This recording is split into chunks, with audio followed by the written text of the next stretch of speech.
Hey guys, before we begin, I just want to say thank you for being here and listening, watching on YouTube or listening to our podcast. If you enjoy the show, Coffee with Mirko, please subscribe or like or share this live stream. It would mean the world to me. So thank you. Let's get started. Hey guys, another episode here, Coffee with Mirko. Can't wait to get Mr. Hany on and get the ball rolling. So yeah, that's a story. Big shout out to Sub Zero Coffee, Kirk. We're gonna see this guy tomorrow. Costa Rodrigo. I'm Bill from Indonesia. Love Indonesian fan base. Coffee manager, and here is Barista Hany. Here we go. Let's see if the connection works because it's always. Yo, Hello, bro. How are you? fantastic. I love the. Oh man, that's a dope jumper. Fuck yeah. The local Canberra brand. One of my really good friends made this Big jumper. shout out. Yeah, Yeah, for man. sure. Yeah, That really looks good. that looks that looks dope. How you doing, man?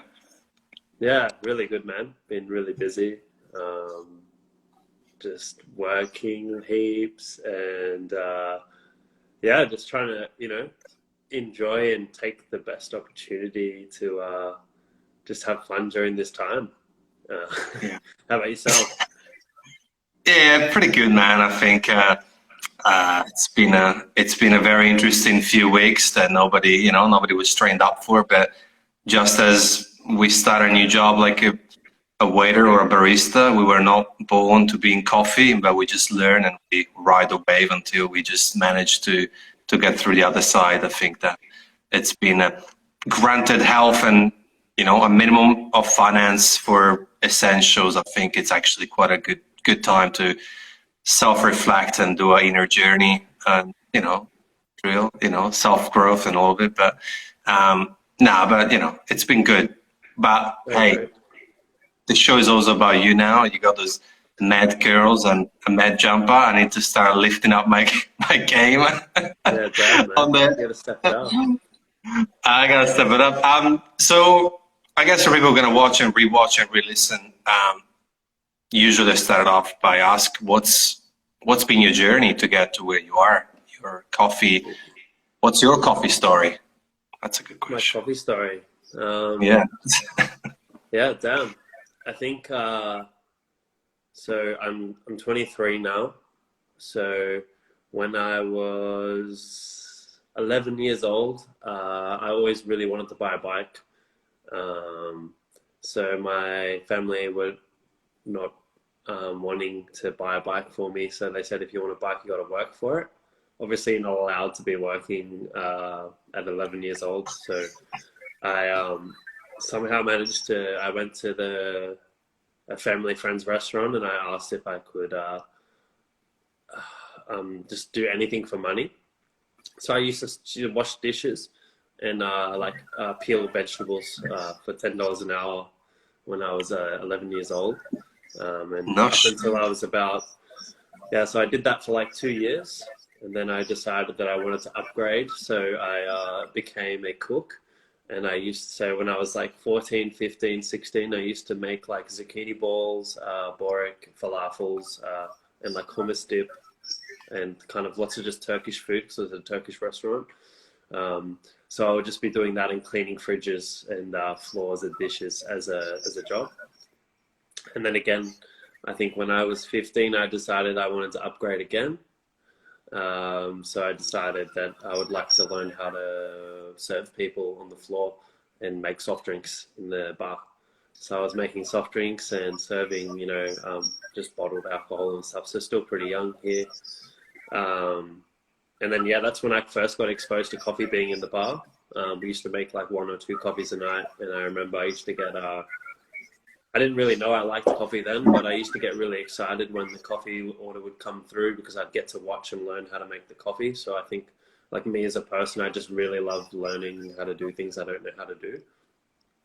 So the barista I was working with there, his name was Dom, and he could do latte art. and I was so fascinated by the fact that he could do latte art, which is pretty crazy. And that was probably what, like, before latte art was normal as well. Like, this is someone who's, there was no videos on how to do latte art. There was no nothing, you know, like, it was pretty fresh. And I remember just trying so hard to learn how to make milk, and he taught me pretty much, and I haven't changed the way I make milk even today. The way he taught me is still the same way I do it now. And then, yeah, so after that, I was about to finish school, and I didn't know what I wanted to do with my life still, 17 years old, about to, you know, parents pressuring to go to uni, didn't really want to do anything in uni, was working as a casual at that restaurant most nights, and then I eventually obviously learned how to make coffee there. They didn't weigh coffee or anything, it was using a very dark Italian roast. I didn't taste coffee or anything like that. Yeah, eventually ended up managing that place when I was 17, out of school.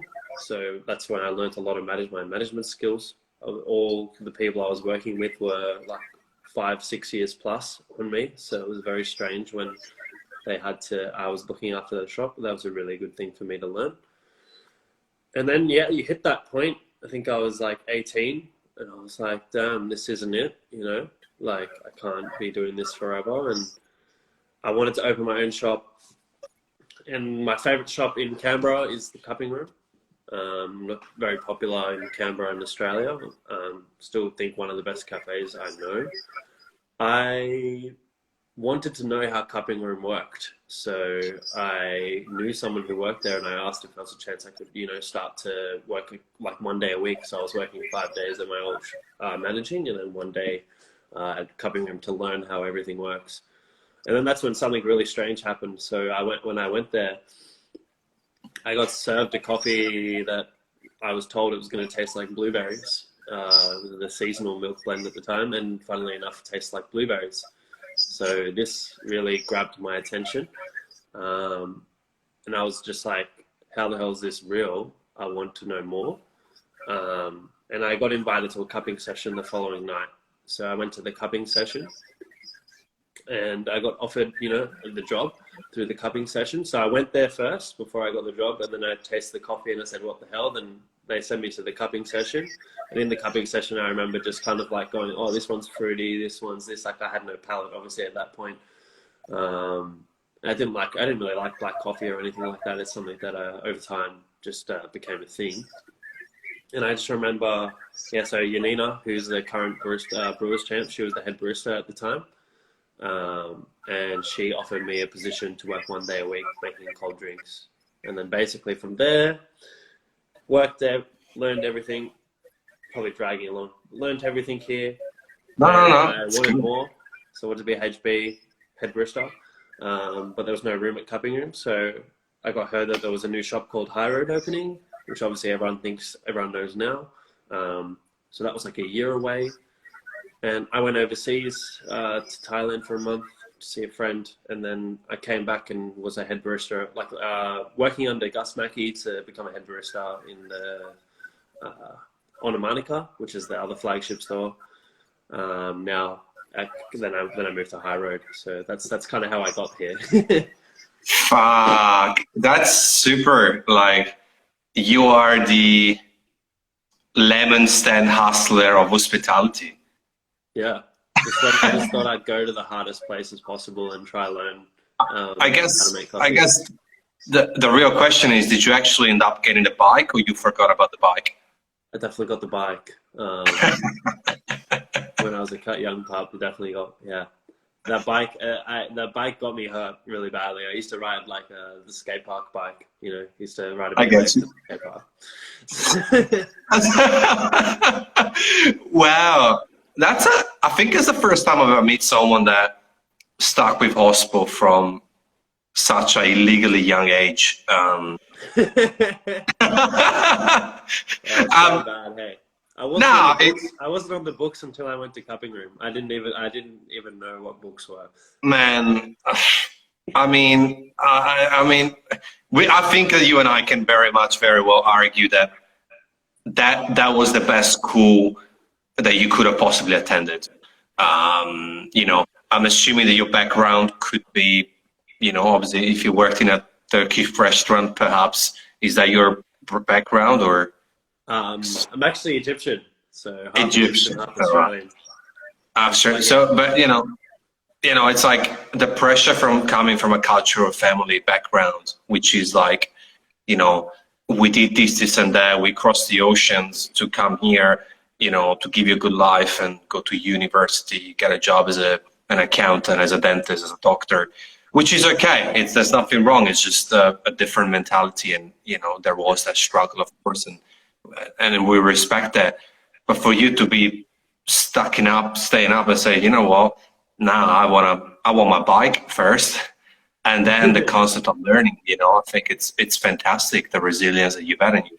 Such a young age already now, winning Brewers Cups competitions and competing already and working for an amazing team, which is high ground. But in terms of that, like, what was probably your, you know, like a significant experience? It was probably that cupping night. Probably that was a huge turning point.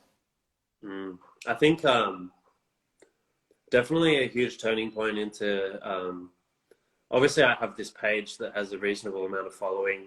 I made this page before I was at Cupping Room, and the whole concept of making this page was to learn how to do latte art. So I used to follow Shinsaku and this Dongsu, who is what's his name, Barista Aaron Chin.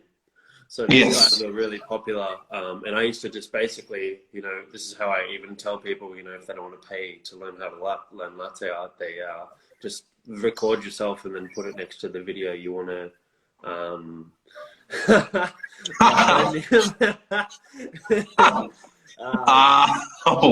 Benedict's actually the first person that shared my Barista Hany page back in like 2015. And he was like, everyone follow my friend. So, you know, I'll cop that on the chin. But well, yeah, that was kind of the journey there. But I think the most pivotal point actually was, I think there was a point at High Road where I thought, you know, like the novelty of kind of being a head barista and having the team and having all these things was really great, but I needed more. And I wasn't sure, and that's kind of, I had someone, you know, Gus Mackey really actually kind of pulled me up and was like, man, what are you doing? Is this really you? And kind of really tried to get deep with me and helped me understand my place in the industry, but also, you know, my voice, and understand how what I say and what I do can really like influence and change what people do or how people do things, you know. I think 100%. One of my favorite kind of accomplishments, like, because I'm not too sure if you know actually, but I'm not in High Road anymore. So I actually am the accounts manager for Honor. But previous to that, I had when I started my team at High Road, I had the same team for 2 years. I lost one staff member who works in Project Origin now. So that person didn't even really leave the company. So I was really proud of being at, like, I have a really, I think, one of my strengths is team morale and culture and getting everyone like a, you know. And where are you now? Sorry. So I do accounts. So I'm a coffee rep. Accounts. Gotcha. So basically anyone who needs our coffee. Canberra or Sydney? Canberra. So Canberra. Nice. Canberra. Nice. I've been waiting for this job to come up for a long time. So congrats, you know, man. Matt Lewin. It's actually Matt Lewin's job. I took his job before he moved to Melbourne. Got you. Yeah. Yeah. So I used to do similar. Yeah. I used to do a similar job for, well, Toby's estate down here in Melbourne. So I get you. And I think there's so many benefits for someone like you because you're such a sponge of knowledge. You know, you wanted to learn how to make those falafels. You wanted to learn what it means to be on the floor. You wanted to learn, you know, how to make the drinks and all the way to coffee. And I think that it makes sense for you to work in that spot. You're going to see lots of different angles for sure. But something that I like about you, and I say hi to Lemby because this is super connected to her, but you know, you're also very much about being yourself. You know, you got your style. You don't give a flying F about what you post or what you post, and I think it's great. So I think that's possibly one of your trademarks, I would say, from an exterior point of view. But basically, you're a barista, brewer, account manager, and a content creator. Like, what would you say now after this journey is your most loved passion? Because obviously you're having fun shooting those videos. I can see that. Yeah, it was pretty funny. We kind of like started a trend of people just pouring really funny. That was kind of something that I knew I was really just, I think from a young age, I always was someone who wanted to create content, and I didn't know what my avenue would be. I have a personal page that I just post really funny memes on as well, that lots of people, you know, a lot of these people don't know about, which is probably good. I have a couple of alter egos, but I think my favorite, I think my passion is people. When it comes really deep down to it, like for me, the most satisfaction I get is actually guiding other people to reach their goals and their dreams and what they want to do. And I think that's something that I learned so much by having my own team. And, you know, it's great to have a team that it stays with you for a long time, but if they're not happy or they're not actually pursuing what they want to do, or, you know, achieving what they want to achieve, for me, it's not useful. Like my shop, we have this thing in Canberra, everyone kind of does lots of competitions, and you see cafes sometimes you go to, they have trophies all on the wall. Like, that's something that used to inspire me a lot. For me, the trophies actually don't mean anything anymore, but at the very beginning it did. And that's what really drove my competitive edge to start doing all these competitions. And now getting to that point, my whole team is actually won or placed in a competition and put their contribution onto the trophy wall at High Road, which really kind of, they're the moments I actually cherish the most so far in my coffee career. Like, I've been to Worlds, I've been to these things, but it was actually, you know, watching my baby barista kind of smash me in a competition, and I have nothing I can do. It's not even that I'm not trying, like, they're just better than me.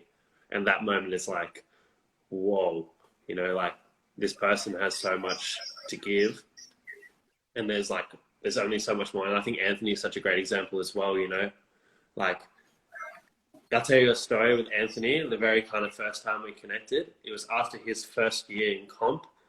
He fucked some shit up, and he just walked off stage, and he didn't know what to do. And you could tell something went wrong, right? He didn't know.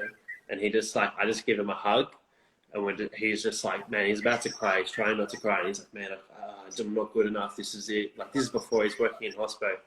And it's kind of like, no, man, like, you're awesome. Like, you can do this, you can work together. And Anthony, even before he came to work for Isaac, he came to Canberra, and we had a massive chat about him wanting to move into hospitality. And I said, man, you just need to do what you want to do. And kind of seeing him kind of progress through, and then also beat me in the Brewers, it's just like, this is the best thing ever. Like, I've never been happy for someone to beat me besides that guy, you know? No, it's beautiful. I hate it's beautiful. On that picture, you actually have a big smile. I've seen the picture of standing up a trophy, and that smile is a first place kind of smile, and it makes a whole lot of sense, because if you actually look at the picture, you think, because the trophies kind of look the same from far, you know, you kind of trying to guess which one was the winner. You know what I'm saying? And from your smile in that picture posted on Bean Scene magazine, I believe, I thought you were the winner. Which is funny, but I think that I definitely felt like the winner, man. I definitely did. But it makes a lot of sense, because hopefully, I wish I remembered the name, but guess what? It's a circle. I mean, the guy that taught you how to do latte art, you still remember his name? Don? Did you say Don? Yeah, Dongsu. Yeah. Dongsu. No, the guy at the restaurant. What was his name? Oh yeah, Dom. Yeah, Dom. Dom. Well, guess what? Dom possibly felt like that when you started pouring your first love heart, but not even in the middle of the cup. 100%. It makes a whole sense that you love it, because you love the process. And this goes hand in hand with what I was asking next, which is, you know, I love what you just said, as well as your videos and your creativity, which make sense that go viral because they're so creative. Because, you know, when you think that everything has been done in coffee content, you come up with some crazy idea. But I you're have the humble as most fuck. crazy stuff I have to release, but I'm very anal with video editing and like, that's like my other passion. And I hate when the video doesn't look good, but the content's great. So I have to make sure Bro, all of it's really good. So I you have to do might it again. It's so you might dangerous. get in trouble. You might get in trouble with me, bro, because I'm pretty. I can get quite upset about this shit, bro. Who cares? Don't overvalue production, bro. There's only, I'll send you a little sneak peek. I'll give you the sneak peek. I reckon it'll bro. freak you out a Listen, little bit. listen to me, and then we go back to what people want to hear, because this is just you and I. Listen to me. Don't overvalue production. Period. I'm gonna say until the last day that I work on what I do. Like, you just will never know what will work, and there's only one element and one variable that decide what's good or not, which is the market and the audience. That's it. Yeah. So Yeah, I agree. release. But going back on the question, All right, all right. I know you know that's all right. It's all right. We'll get you there. I'll reach you later on the DM. But despite all of it, despite you creating a page to get the girls, according to Mr. Benedict, you strike to me humble as fuck.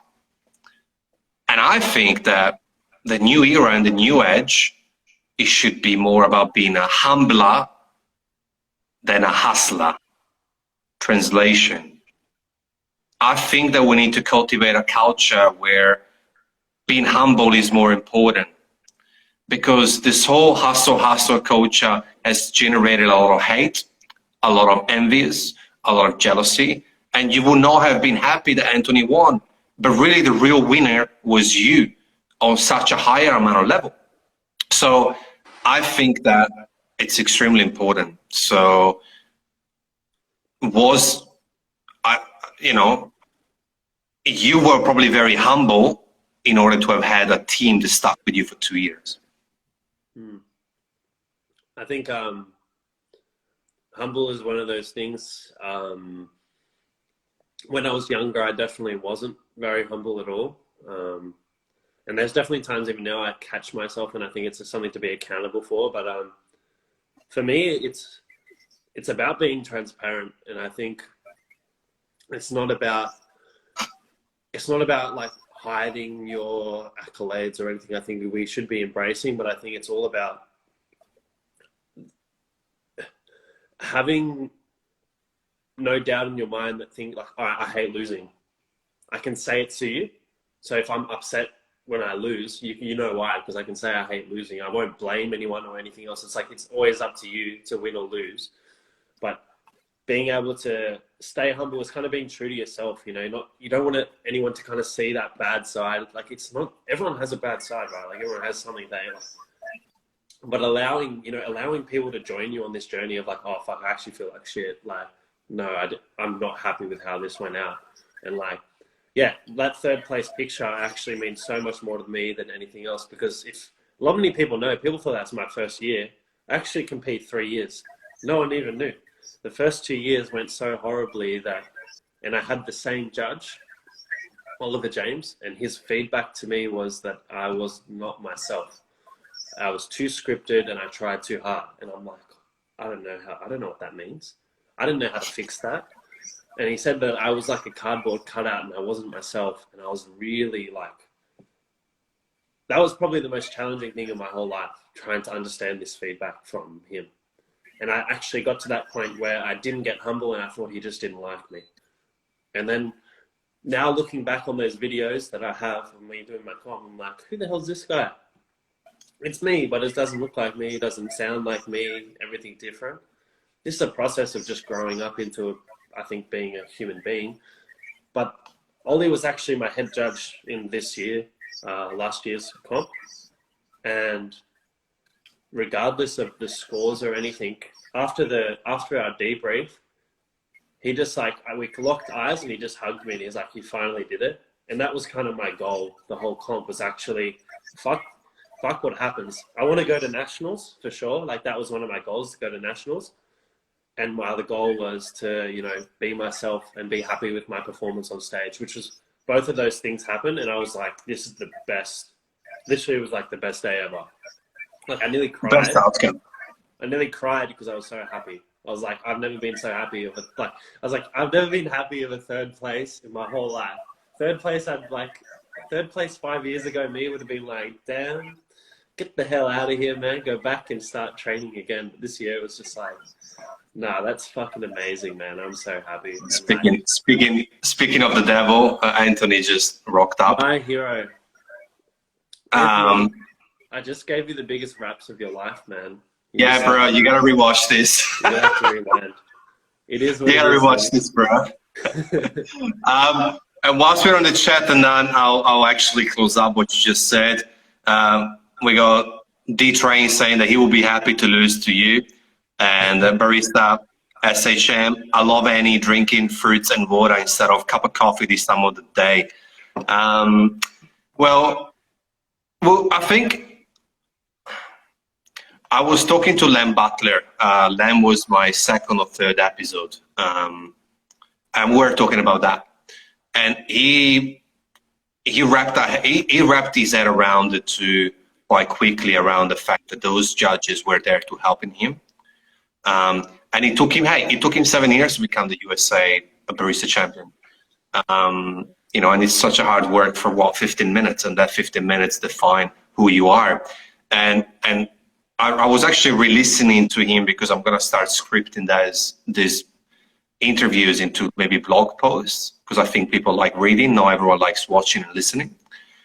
And as I was re-watching the Len Butler one, I stuck on that sentence a few times, and I rewinded because it was so beautiful. He said, I understood that the judges were there not to judge me, but to help me. And then he got 4th place in the world, I believe, in Dublin. So whilst we're on competitions, so what's your current goal? Obviously, you reached the nationals. I suppose top 3 or winning the nationals. So funnily enough, like I set all these goals like before even the regional competition, was ideally to be getting to the finals round of the competition. Again, my whole life's not riding on it anymore. So funnily enough, you know, like the motivation coming into regionals was nowhere near the same motivation coming into nationals. Like funnily enough, it's actually lower. And not in a negative way, but me starting a new job and wanting to do the best that I possibly can be. A lot of my time preparing for nationals this year was actually spent working. I definitely had my run through and I was definitely as prepared as possible, but I felt like it didn't feel the same as nationals, regionals. Like regionals was like every day after work, I was staying for 4 hours and like, yeah, it was crazy. It was like my training was very crazy. I was ready 2 weeks before regionals. My coffee was frozen. My tasting notes were locked in. Everything was locked in. And we had a run through with Sash and Sam, and they were like, said it was the best expression of that that farm their whole life. So it was like, for me, I was like, holy shit, this is it. I've like, not that I'd won, but I'd already won at that point because I'd prepared to the point that that everyone was so happy with what I'd done, and I had not told anyone. My biggest issue back in the day used to be watching what other people were doing and then trying to copy them or trying to take as much as I can without maybe innovating on my own. And this is something Gus really helped me with in those pivotal moments when he goes, how about you just brew on your own and see what you can come up with your own kind of innovation. So this is a double-edged sword, right? You can get in your head or you can be really motivated. So at that time I was really motivated and I came up with a brand new concept. And I'm still working on that concept, but it really changed the way I look at coffee. And I never would have got there if I was kind of just taking my 2 cents from every other brewer. I think it's a really great thing that everyone brews really differently. And I think everyone kind of achieves the same thing at the end of the day. For me, it's about it's about the general customer. It's always going to still be about that. And it's about them understanding what we're doing, because we go too hard. I always slide a bit off track when I talk about these things. No, it's beautiful. It's great. Super good content. Yeah, I don't think I need to finalize what I said, but yeah, the motivation for competition, the goal was finals, and it still will be. And I think I'm going to come back even stronger, because if I'm being honest, any brewers watching, if you are, I haven't done anything since they cancelled the comp, because I needed to, my brain was actually not good. Like, I wasn't in a good space. Competition does get the best out of you, but it also does change you a lot. You know, I was not seeing any of my friends, was not doing anything. I just told everyone, like, sorry, no comp, like, and you kind of get in this really weird zone where you just kind of like the only thing you focus on. But I think the best advice I can give anyone is everyone practices differently. You need to find out what works for you, and when have you made the most progress, and what have you been doing? For me, when I was been making the most progress was actually when I was doing a little bit every single day. But what I did coming into nationals was doing massive chunks, and it was actually making me worse. So for me, I was like, okay, I need to change a little bit more thing, something little every day, and it's obviously going to amount to something quite great. And believing in yourself and not actually caring about what anyone else is doing, that's the person that wins the comp usually. Doesn't get stuck in their head. You know, you need to make the right decisions, but you also need to be, you know, yourself again on stage. And that's kind of what it always comes back to. And you hate to hear it. You go, oh, it's too scripted. Just like, I just said that. I made up every single word on that script that I spoke to you. But, you know, there's also moments where I notice maybe you write with your left hand, and I'll let you know about that as well. These are parts of me that I will notice, but sometimes when you try too hard, when you try to impress people, and I still even, like, I did a live yesterday. Yeah, I did a live yesterday, and just because I knew how many people were going to be watching it, I still got nervous, right? But there was something really great in this live stream. It's the first time in my whole life someone's recorded me do latte art, and I know people are watching, but I haven't shaked. Every single time someone records me do latte art, I can't do it. And just to give people hope out there, to give anyone hope, the very first competition that I did was a almond breeze latte art comp in Woden. This is like probably my first couple of weeks at Cupping Room, and everyone thought I was gonna win. It was the worst feeling ever. I went there and I poured, and nothing came out of the cup. I poured, nothing come out. I was so nervous. I didn't even texture the milk. And then I was shaking so much that I couldn't even pour. And this is like, I could already pour lots of things at this point, but I still can't. Yeah, when there was people in front of me, I couldn't do it, because I thought I was someone else that I wasn't. Of course. I mean, give yourself credit. You're a baby. You're super young. And, you know, I think sometimes we need to step back and remember where we came from. It's about the marathon, not the sprint. You know, at the end of the day, look how long it took Matt Lewin to win. Look, there's plenty of stories out there. And yet we are so conditioned by society to look, feel, be a certain way. And we do all have, to a degree, higher or less fear of judgment. Some people are uncomfortable in front of a video. Some people are uncomfortable about their voice, their looks, their skin, their height, their size, and whatnot. And it's difficult. It's you know, I think that the train mentioned something around health being more important than comps, and absolutely. And I think there's no better time now than realizing how physical and mental health is important, because, you know, in a global pandemic where there's literally hundreds of thousands of people in hospitals, millions, we give a lot of things for granted. But then there's a lot of people at home with physical health, but not in a good space mentally. And I think there's still quite a taboo in certain countries more than others. And you're super right. Being yourself is really what will make you win the marathon. But winning the marathon is not what spot you get, but it's actually to get at the end of it. Because going back on the new concept of humbler versus hustler, you know, the hustler maybe is going to start making $100,000 a month straight away when, you know, the humbler makes 1,000. But after a year, the hustler is burnt out, fully burnt out on 4 hours sleep.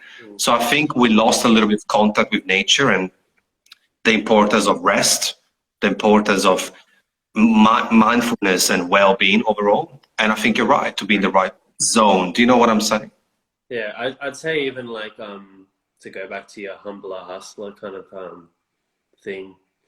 A hustler kind of does anything that's possible and anything that they can, which maybe might not be a positive or negative thing, to get to that end goal. Whereas a humble person might respect the process or respect that there's some things that aren't possible right now with your capabilities or something like that. And I think those things definitely, I think I've been adopting this kind of humbler mentality towards learning very much lately, kind of going, you know what, fuck all. Like, I don't know anything.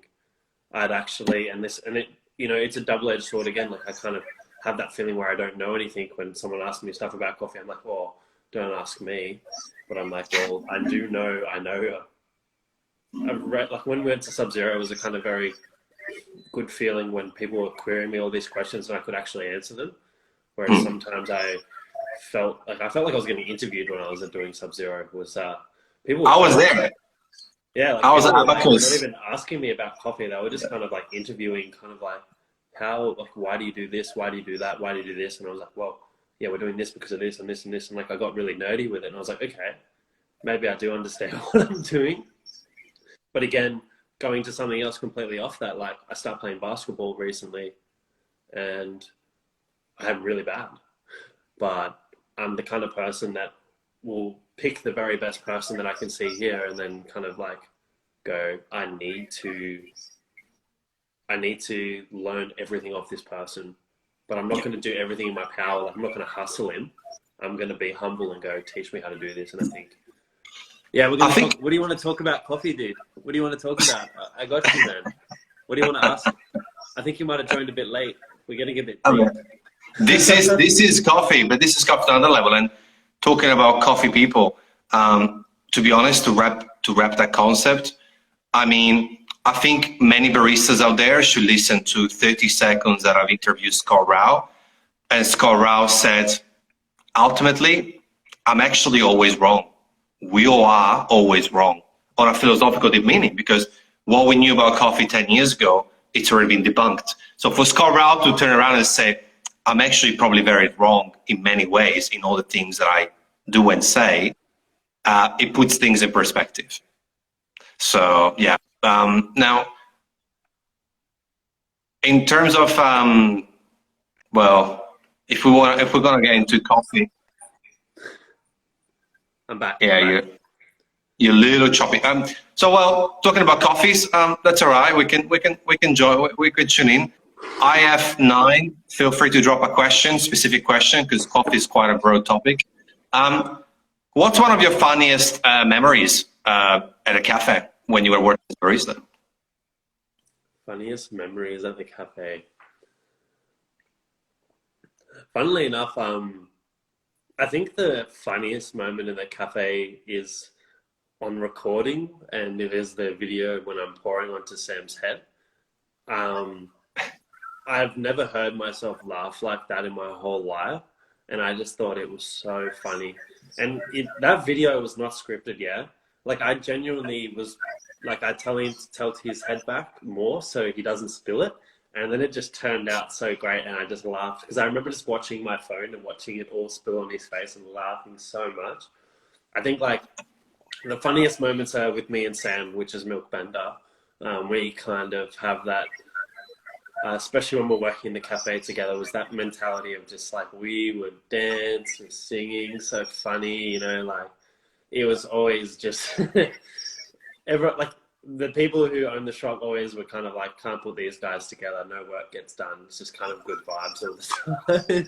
You guys are a good pair for sure. Or at least online, it looks like it. There's a good connection and vibe for sure. And well, even that video that you go going back on video quality, you posted that and it went viral because I know exactly what video you're talking about. So I watched probably Yeah. months ago. So that didn't probably have the best lighting and angle and all of it, and yet you posted it and it went well. So grab that as an example of you posting more, man. We want to see more about you. And whilst we're on a funny mood, well, for people watching, I suppose one of the weirdest coffee order that you received that you made for someone.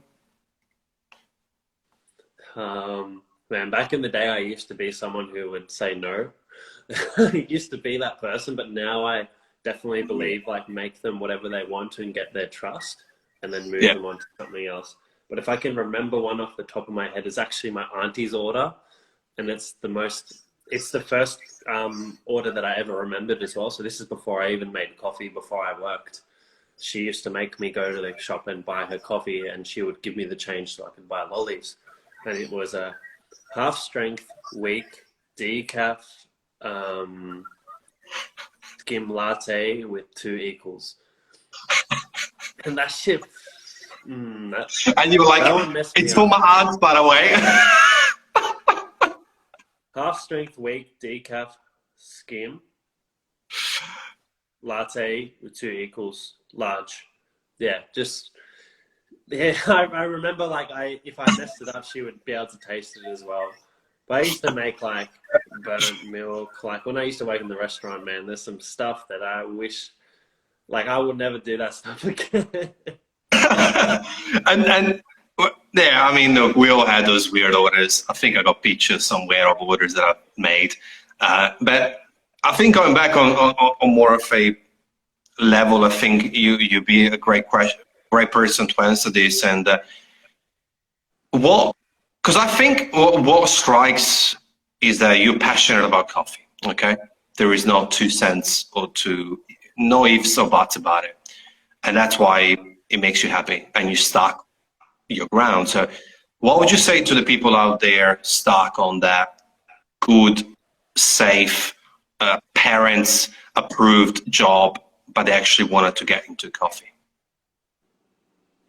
Man, this is a really good question. What I would say to people who are not choosing a conventional career path, luckily enough, my parents, they were very pressuring, but the pressure was if you're going to do something, you have to be the best at it. Whether this is a good advice or not, I think I took that advice and I give it to other people. I think any artistic job or any, TFP, modeling, all this stuff, a lot of it's based on politics, a lot of it, but you need to be the best and put in everything you can at what you want to do. My parents didn't accept the fact that I was a barista for sure. And it wasn't a bad thing. Like they definitely accepted me 100%, like they love me and everything. But maybe someone like my uncle, who was a doctor, was like, so what are you actually going to do with your life? So what are you going to do? And then maybe last year or the year before, like kind of all my hard work from those like 9-10 years that I've been doing in hospitality, I'm traveling every month, going to Queensland, going to Melbourne, going to Sydney, going to, interstate, going to Wagga, so I start traveling, and then I start seeing, my uncle lives in Queensland, so I start seeing him every couple of weeks because I'm traveling there for work. And then he goes, okay, so this job isn't just a bit of a mess around, it's kind of like, it was a very good gratification that I'd kind of like, my family had finally accepted that I can make a living no matter what I do. And I think I would say that to not anyone who just does coffee, but whatever you want to do. Like I always tell people, that's just like, if you're going to do it properly and be good at it, and do the extra stuff. Do the extra stuff that not all the other artists do, and learn the other thing that other people can't do. Find your niche. Like that's kind of what it is. Like you could say my niche is pouring really funny stuff. That's what people know me for, or having that funny vibe. It's pretty funny because you see that funny vibe online, but then you meet me in person and he's like, why is this guy so serious? People find me intimidating in the cafe. They're like, fuck man, why do you care if this coffee ran 26 seconds instead of 28? Because I do. you know. It's not that I wouldn't, but that's my job, you know. My job's to quality control, so it's kind of like you can have those kind of what you see is not always what you get. So you need to, Of course, of course. if you are that person considering that job or considering that thing that might be a little bit risky, you just, I know it sounds super cliche, but just like kind of send it and go for your dreams kind of thing. But, and that's cool. Yeah, like I wouldn't say this moment right here was my dreams, but it definitely was a goal for a long time. And there's more goals that start popping up. You know, I think also what happens to the following question, you know, like this is something that my parents always stuck by, and I've been very grateful and lucky for this. You know, sometimes, you know, I've made decisions in my life, like staying in Australia after, you know, I was 7 weeks away from returning back home after 11 months. And I told them cold turkey on Christmas Day. My brother was 12. Then he ended up writing an essay that his worst day ever in his life was when I told him that I would stay in Australia. Poor thing. But, you know, ultimately, whatever the conversation would go, at the end, my mom or my dad would ask the following question: are you happy? And I think that's all it fucking matters.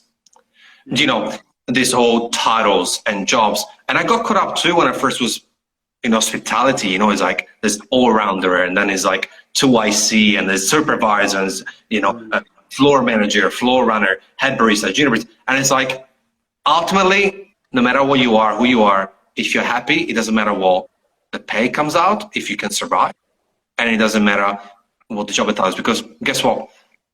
8, 9 times out of 10, every single job, it's about people. Yeah. And to be honest, you might be making an extra 30K a year. Probably half of that comes out of the tax. And I think a lot of people that don't realize about hospitality is most hospitality people don't pay for coffee or drinks anywhere. Like I barely do. I really try to, but you know, it's just something that you just kind of learn to kind of roll with. You get discounts, you get everything. It kind of all evens out in the end. 100%.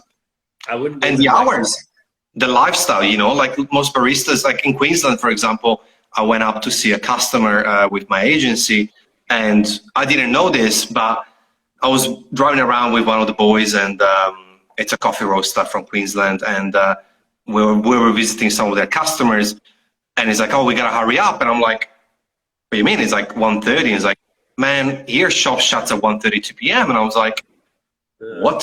So, yeah, and that's what I'm saying. Like, here you are stuck until 5, 6 p.m., 30, 40, 50K more, but you spend more money on certain substances because you're stressed as fuck. You know, you can't cultivate certain relationships, and here you are, barista. Buy into the lifestyle though, like, you know, 100%. Everyone's a consumer of something, and I think the more money you make, the more you consume.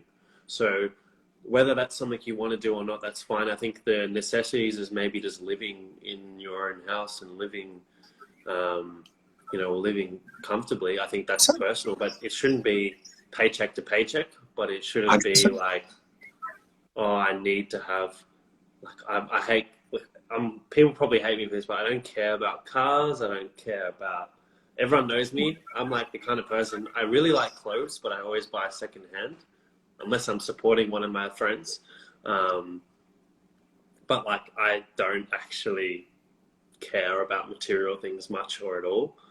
Look, so you're talking. If you're into it, for sure. Like, I don't think it's a bad thing, but you need to you're talking work like that. You're talking to the right person. You know, like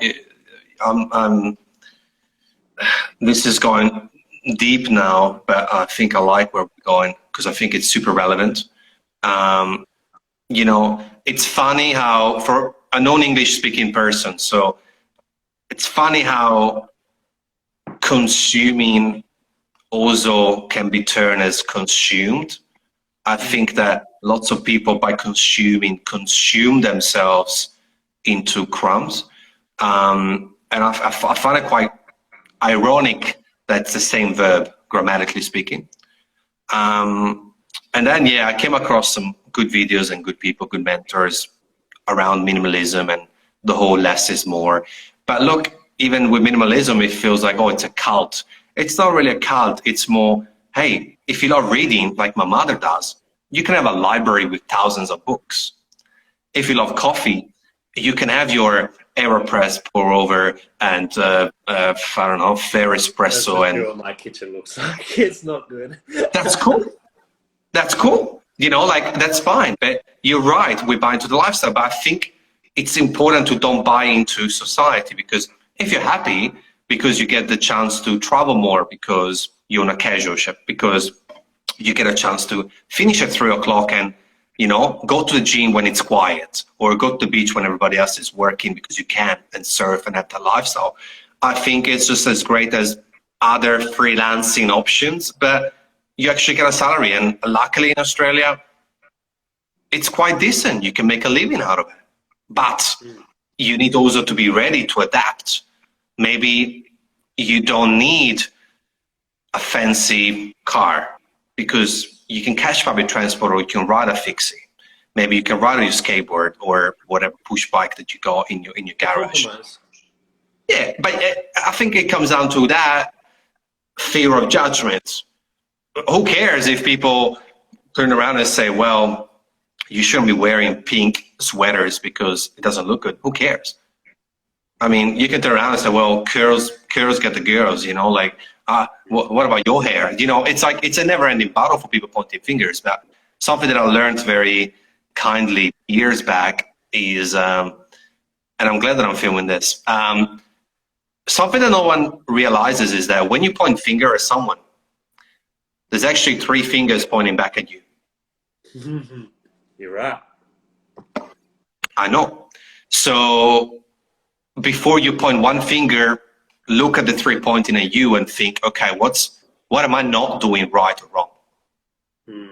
I think that's a really good awareness, brother.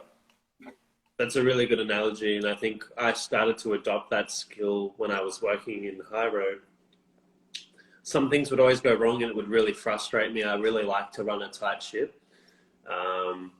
And I started doing this thing, right, where before, if I had an issue, I'd have to think of actually, funnily enough, 3 solutions to that particular problem, even if it's not my fault, right? But it's always my fault. So I had this kind of mentality of, you're the manager, it's always your fault. So that was kind of the first thing. But then you think of 3 solutions. 9 times out of 10, one of those solutions is actually good. But then let's just say someone's lazy and doesn't do something. I think of a solution to stop that person from being lazy without telling them they're being lazy. Maybe I implement a new system, implement this, and it's kind of like you allow your higher self to ask the question, is there something you could have, like this is the question, is there something you could have done to prevent that thing from happening? 9 times out of 10, you put yourself in the situation, if you put yourself in a situation for someone to let you down, it's your own fault because you let that happen. You know, you can't rely on other people for you. I wouldn't say to be happy, but I would say for you to be living the dream, right? That'd be like me saying, why don't I have 20,000 followers? That's because Lambie has taken all my followers or something like that. I could say something like that, but the reality is I just don't post as much. And maybe I don't post enough content, or maybe I'm not engaging enough. And like, or maybe, I can ask all of these questions, right? Yeah. I mean, for me, this being my industry combined with my coffee, it's very simple, the answer. Yes, to what you just said about not posting enough, and 2 is overvaluing production. It's very simple. But what you're talking about, to sum up in one word, it's accountability. But because of the sense of entitlement that we have, well, you know, like expectations and entitlement, then we're no longer accountable for our own actions. So hence the pointing fingers, but there's 3 towards us. So 100%, I agree, man. And look,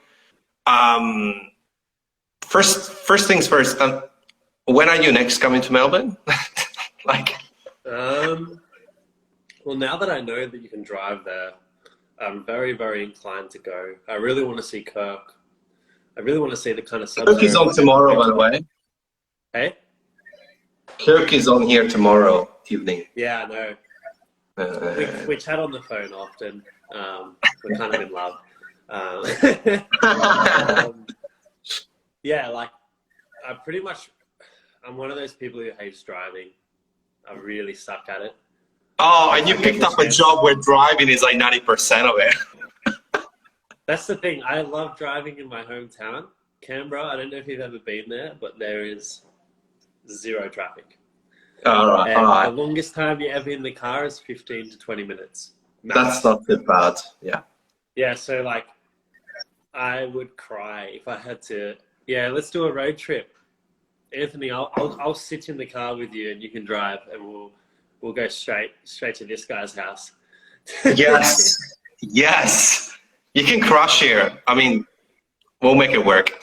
Coffee Melbourne Yeah, cool. Quite soon, so I'm definitely going to be going down there quite close to the time they open, or when they open, just to support the team, and then maybe even make a few brews. Who knows? Yeah, I love that. No, that day that at Abacus, it was good. And I think it's always more world, you know. Abacus is one of the guys and team that I look after. And then you guys were there, and then you are here today, and Kirk was here. It's all connected. It's beautiful. But fun enough, we talked for 55 minutes, which is crazy. It's always like this. This shit fucking flies, and Instagram shuts at a bloody 30 seconds marker. So before it finishes, first of all, it's open mic in terms of if there's anything that you left off the table that you want to say, a plug-in, whatever you want to say, please do. But also, what's next on Hany's Planet is usually my final question. There's nothing I haven't hidden anything from anyone, but I'm looking at putting together a website and maybe providing some sort of free coaching this year for anyone who wants to compete. And I'm going to start making I do experiments every week, but I'm going to start posting them online on the YouTube. So I will be starting to pop up my content more, hopefully. I find that I'm really hot and cold. I need to actually just not do it based off emotion, but do it more based off just having a bank of content and just kind of releasing it one at a time. I'm probably the shittest out of all coffee people in social media of posting. I reckon I'll post like 10 times in a row in one day and then won't post for 6 months. I know. Look, it's actually, if you want, you can give me a buzz, but yeah, I'm very happy to jump on the phone. I mean, bro. Yeah. Man, definitely. I always love getting help. Yeah, I'm pleased, like, yeah, for real. But, you know, you can document the process too, man. The how-to, the story, your personal story, storytelling, actual tutorials, bloopers, and then you got infinite platforms. Instagram, Facebook, YouTube, TikTok, LinkedIn, Vine, Byte, Twitter, like, that's okay. You're going to get there, I'm sure. Yeah, but a lot of people have been pushing me to open up these kind of accounts, and I open them, but then I'm like, but I think it's more to do with time management. So I need to actually dedicate some serious time to make it very serious. And the website's almost done. I've been designing it myself. It's more about just getting my thank yous and partners all put in with their right word in mind, and also deciding, you know, why is someone going to come to this page a little bit more as well? What are they going to be looking for, and how are they going to find it? So it's just a bit more of those things, asking the real questions. So I'm just not popping something up because I can, you know. I really do put a lot of thought into a lot of things that I do. But I also like shit posting, so you sometimes get just random stuff from me as well that I'm feeling good. I'm going to put a dance video up on my Barista page because I can. Because what are you going to do? 100%, man. No, for real. Like, there's people, there's so many examples out there in the social media world where people posted something that they were not going to post, and then that blew up. And it's not, again, about fame or, again, about numbers or likes and getting caught up with engagement. It's about, hey, if you can make one person laugh, if you can teach one person how to brew, and now it's bloody 27 seconds, you're winning, like Anthony wants. So anyway, I hate it when it cuts at 21 seconds. Thank you for hopping on, brother. And please hit me up for any social media advice, obviously free, and love to have a chat and to see you in Melbourne with Anthony and the crew. Yeah, man, we'll link up soon. Thanks so much for having me. And thanks everyone for watching who checked in. Shout out to SHM.